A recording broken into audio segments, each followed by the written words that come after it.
Terima kasih pemirsa, Anda masih bersama kami dalam program Bangga Kudus. Dan pemirsa, di segmen kedua ini saya sudah mendatangkan narasumber terkait dari orang-orang Liniwi tadi. Dan ini dia Viti untuk Anda. Satria Satria Utama.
Karena ning marti siwi.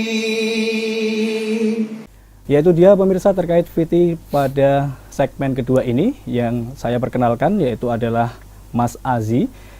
Mas Azi ini merupakan seorang penasihat spiritual Islami, ahli ilmu hikmah, dan juga seorang guru meditasi dan juga budayawan yang berkepribadian sosialis dan juga low profile. Nah, untuk mengenal lebih lengkap mengenai Mas Azi, kita sapa terlebih dahulu. Selamat pagi Mas Azi. Sugeng Enjing, selamat pagi. Oke. Mas Imam. Baik. Mas Azi, kira-kira ini aktivitas sekarang apa ini Mas? Saya masih aktif melayani klien-klien, di mana memang seorang penasihat spiritual ya. Jadi lebih pada melayani klien-klien yang mempunyai permasalahan-permasalahan dunia spiritual, Gitu. dunia mistis, dunia asmara, pelet, pengasihan. Intinya semua berkaitan dunia spiritual dan mistis. Dan juga saya juga aktif di budaya karena saat ini saya sedang tergerak untuk lebih mencintai budaya, di mana saya bermain musik karawitan dan juga lebih mengumpulkan pemuda-pemuda untuk mencintai seni sendiri gitu. Oke. Mas Aziz selaku penasihat spiritual, kira-kira perbedaan dari penasihat spiritual, guru spiritual, dan juga seorang ustadz ini apa Mas? Nah, ini pertanyaan yang bagus sekali sebenarnya ya. Kalau penasihat itu lebih pada mengarahkan sesuatu yang berbau spiritual, mistis, supranatural gitu. Contohnya begini, semisal ada orang yang tiba-tiba, itu banyak sekali klien saya itu begini, Mas Aji, ini saya punya permasalahan asmara, pokoknya saya suka sama bintang film ini katakanlah, saya ingin cepat mendapatkan dia. Mas Haji, ini ada yang menawarkan saya uang gaib dengan mahar sekian. Mas Haji, ini saya tidak suka sama orang itu, saya mau menyantet dia. Nah, disitulah peran penasihat spiritual untuk meluruskan, untuk memberikan nasihat, untuk memberikan bimbingan kepada dia. Karena hal-hal semacam dunia spiritual itu termasuk hal yang tabu dan jarang dimengerti oleh orang banyak. Sehingga disitulah peran penasihat spiritual. Kalau guru spiritual, guru spiritual itu lebih condong ke memberikan solusi. Mas Haji, saya mempunyai permasalahan asmara, saya mempunyai permasalahan kerezekian, tiba-tiba toko saya sepi, toko saya ini sepertinya kena santet Mas Haji. Di situ saya memberikan solusi. Oh, mungkin kamu lebih baik semisal membaca doa ini, melakukan amalan ini, Anda harus membaca ini sehabis sholat, sehabis beribadah, sehabis dari gereja dan lain-lain seperti itu. Kalau ustadz, ustadz itu lebih condong seseorang yang dianggap mempunyai kemampuan lah dalam pemahaman agama, tapi tidak menyeluruh soal agama. Paling yang bisa ngaji, bisa baca tahlil, bisa baca Al-Quran, dia biasanya jadi guru ngaji, begitulah biasanya ustadz. Jadi perbedaannya di situ penjelasannya. Oke, kalau tadi di segmen selanjutnya Ki Joko Sableng tadi kan berusia 9 tahun dia menguasai materi-materi terkait paranormal. Nah, kira-kira Mas Aziz sendiri sejak kapan ini mulai mengenal dunia spiritual, Mas? Ini menarik dan jarang saya sampaikan di sini. Jadi saya dari kecil itu sebenarnya jauh dari yang namanya dunia spiritual. sangat jauh dan hampir Jauh, ya. tidak percaya, karena memang saya orang yang rasional, apalagi saya seniman juga ya. Saya tuh selalu mengedepankan Rasionalnya. Tetapi ada sebuah refleksi di mana saya waktu kecil itu memang terkenal sangat bandel lah, sangat anak muda, geliat emosi anak muda itu memang sangat gimana Terasa ya? Ada gesekan antar pemuda, antar kampung, itu nanti kita bertengkar itu biasa.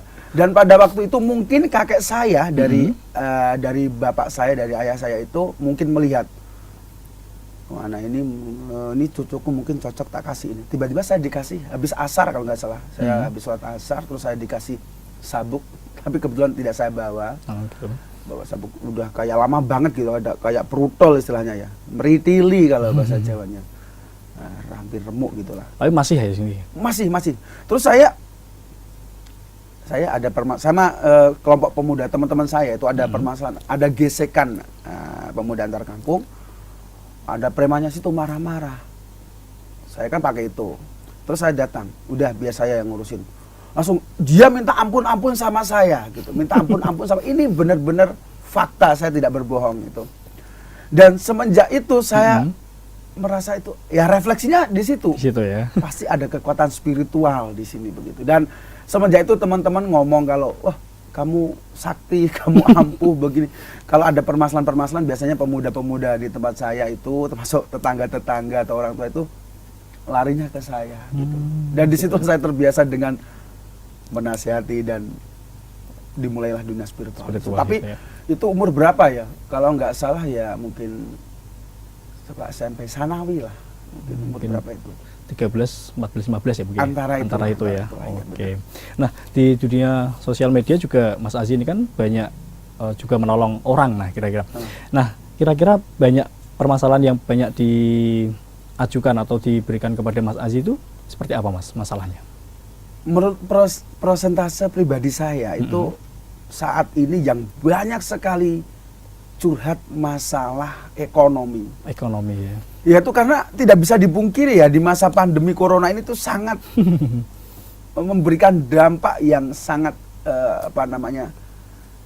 sangat besar kepada seluruh lapisan masyarakat.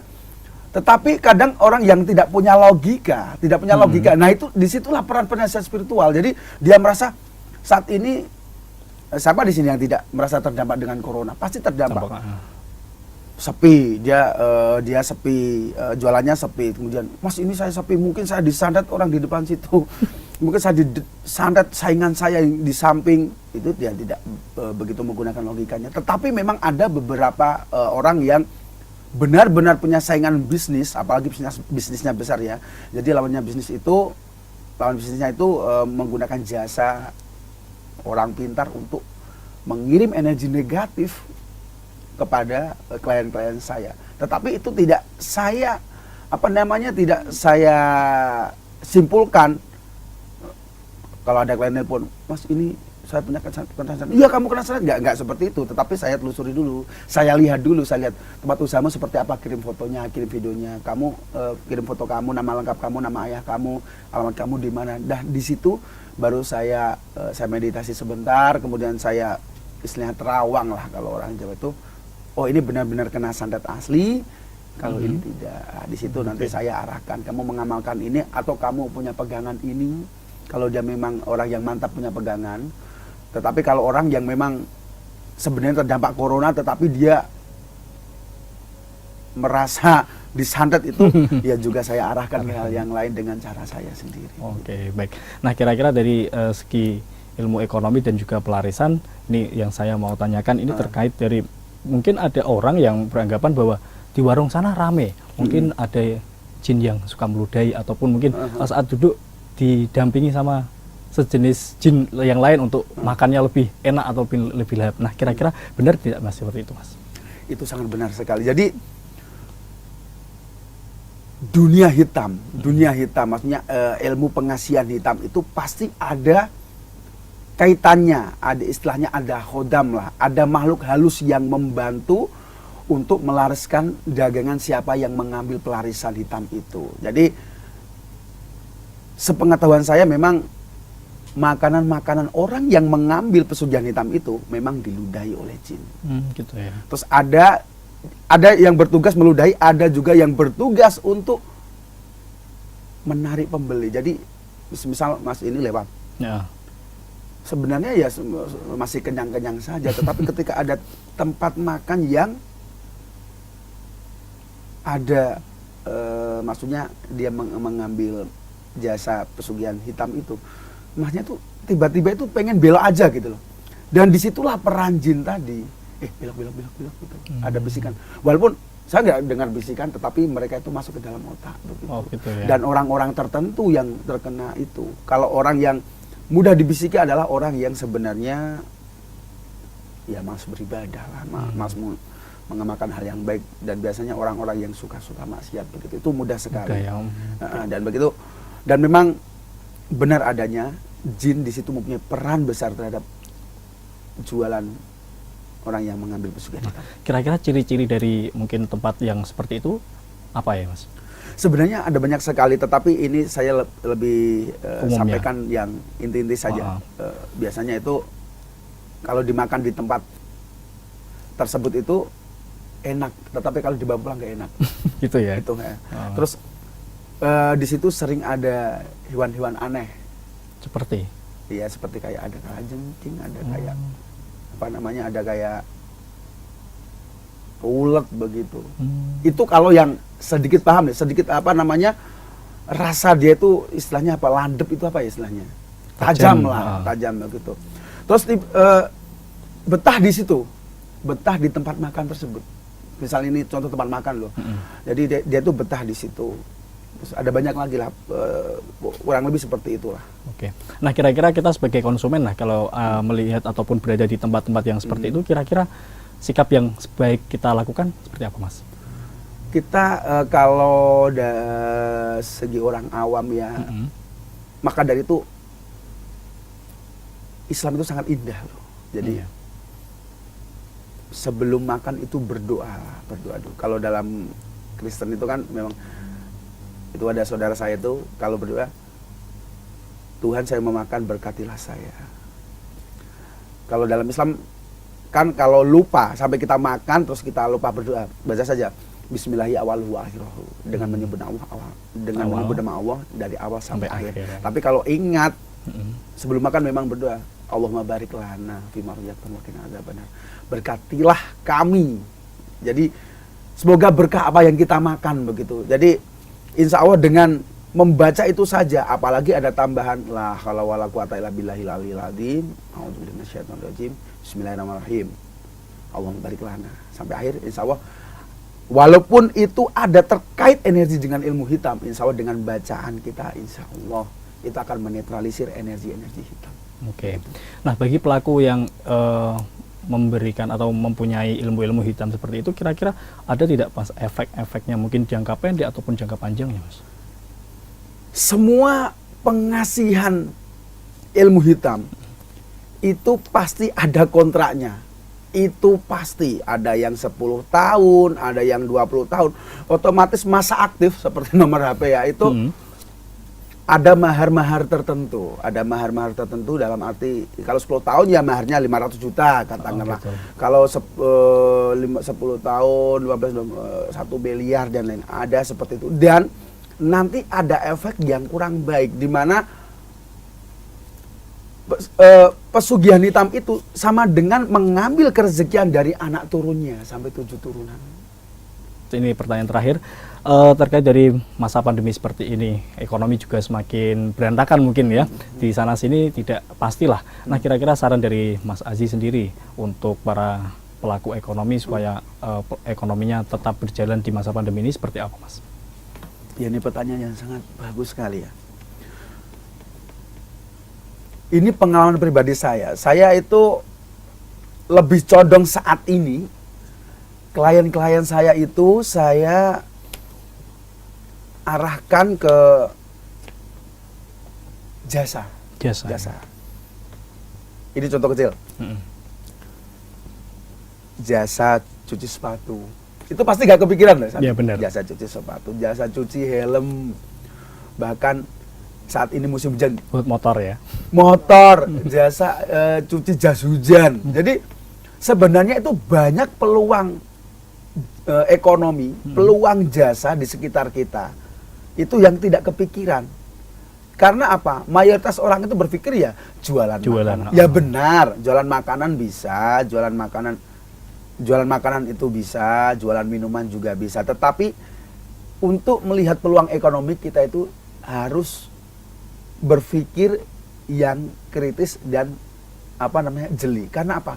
Banyak peluang ekonomi yang sebenarnya kita tidak sadar dengan itu. Seperti tadi apa yang saya sampaikan, cuci sepatu, cuci jas hujan, cuci motor itu nggak kepikiran loh. Tetapi kebetulan saudara saya arahkan ke situ, sekarang sukses gitu. Sekarang sukses, tapi saya tidak sebut di sini ya. Yang pasti saya punya keponakan, saudara saya itu saya arahkan ke situ dan sekarang sukses. Oke, baik. Terima kasih Mas Azi atas masukan-masukannya dan juga sudah hadir di studio kami. Baik. Ya, itu dia pemirsa, bincang-bincang bersama Mas Azi, tapi pemirsa tetap saja di Simpang 5 karena setelah ini di segmen selanjutnya kami masih mempunyai informasi yang tentunya menarik untuk Anda. Tetaplah di dalam program Bangga Kudus.